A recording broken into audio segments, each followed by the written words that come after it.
आज के current affairs में फर्स्ट इज डेला, यानी कि अल्बानिया की first AI minister. Means it's not a person, ये क्या है, आर्टिफिशियल इंटेलिजेंस का एक एलएलएम बेस्ड मॉडल है जो वहां पे कैबिनेट का मिनिस्टर बन गया है। तो कौन सी कंट्री ने इंट्रोड्यूस किया है? अल्बानिया ने।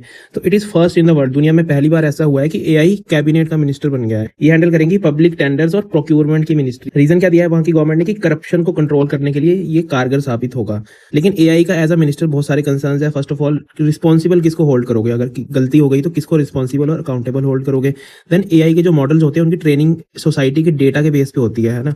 तो जैसी सोसाइटी वैसा डेटा और वैसा ही मॉडल की बायसेस होंगी। तो ये भी एक कंसर्न है। इसके अलावा और भी काफी सारे कंसर्न इसके हैं जो हम देखेंगे वीकली करंट अफेयर्स में। कुछ फैक्ट्स अल्बानिया के बारे में। इसके नेबरिंग कंट्रीज हैं Greece, Macedonia, Serbia and मोंटेनिग्रो।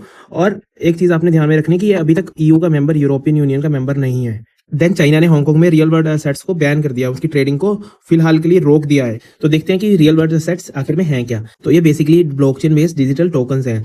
Means जैसे क्रिप्टो करेंसी होती है, लेकिन they are backed by traditional assets. ठीक है, ये ट्रेडिशनल एसेट्स को रिप्रेजेंट करते हैं, जैसे कि स्टॉक्स हो गए, बॉन्ड हो गए, करेंसीज हो गई, जो ट्रेडिशनली एसेट्स है लेकिन उनको टोकन बना के उनको ट्रेड किया जा रहा है। ग्लोबल मार्केट इनकी है $29 बिलियन की, और ये अंदाजा लगाया गया है कि 2030 तक ये $2 ट्रिलियन की मार्केट हो जाएगी। Then next is aircraft accident investigation bureau. तो इंडिया में कोई भी एयरक्राफ्ट एक्सीडेंट होता है, किसी तरह का इंसिडेंट होता है, तो उसको इन्वेस्टिगेट कौन करता है? उसको करता है AAIA। इसको 2012 में बनाया गया था, मिनिस्ट्री ऑफ सिविल एविएशन के अंडर आएगा।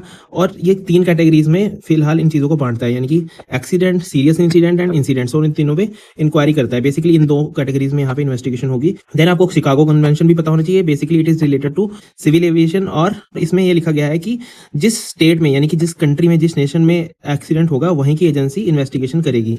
Then next is your super typhoon Ragasa. तो ये कहाँ पे आया? आपका साउथ ईस्ट एशिया और चाइना में। तो फिलीपींस में काफी तबाही हुई और अब ताइवान, हांगकांग और चाइना की तरफ को ये जा रहा है। तो इसको वहां पे लोकली नैंडो भी कहा गया है। और it is a category 5 super typhoon, यानी कि बहुत हाईएस्ट कैटेगरी ऑफ इंटेंसिटी इसकी है, यानी कि 200 किलोमीटर पर आवर से भी ज्यादा की स्पीड। तो द हिंदू में आर्टिकल था एक बायोसिमिलर के बारे में, जो कि एमजेन की प्रोलिया की बायोसिमिलर है। बायोसिमिलर क्या होते हैं? किसी बायोलॉजिकल प्रोडक्ट के ऑलमोस्ट सिमिलर होते हैं, वो एक जैसे देखने को मिलते हैं। तो बेसिकली क्या होता है कि बायोफार्मा नाम की इंडस्ट्री होती है जो लिविंग सेल से किसी तरह के मेडिसिन बनाती है, यानी कि एक तरह से ऑर्गेनिक होते हैं, जिंदा चीजों से बनते हैं। तो इसलिए उनको बोलते हैं बायोलॉजिक प्रोडक्ट। और उस बायोलॉजिक प्रोडक्ट को जब उससे सिमिलर कोई प्रोडक्ट अप्रूव हो जाता है तो उसको बोलते हैं बायोसिमिलर। नेक्स्ट एक आर्टिकल था बोन एंड मैकैक के ऊपर, जहां पे केरला में कुछ डेड बॉडीज मिली है बोन एंड मैकैक्स की। It is basically old world monkey की एक स्पीसीज। ओल्ड वर्ल्ड मंकीज कौन से होते हैं? जो एशिया और अफ्रीका में मिलते हैं। तो देखो, एक न्यू वर्ल्ड मंकीज होते हैं जो मैक्सिको और अमेरिका में मिलते हैं, और इन दोनों की नोज में डिफरेंस होता है। नोज का शेप अलग अलग होता है। इंडिया में बोनेट मैकैक मिलता है वेस्टर्न घाट में, और एंडेमिक है ये, मतलब यहीं पाया जाता है। रेड लिस्ट में वल्नरेबल, और वाइल्ड लाइफ प्रोटेक्शन एक्ट के शेड्यूल 1 में इसको प्रोटेक्शन अवेलेबल है।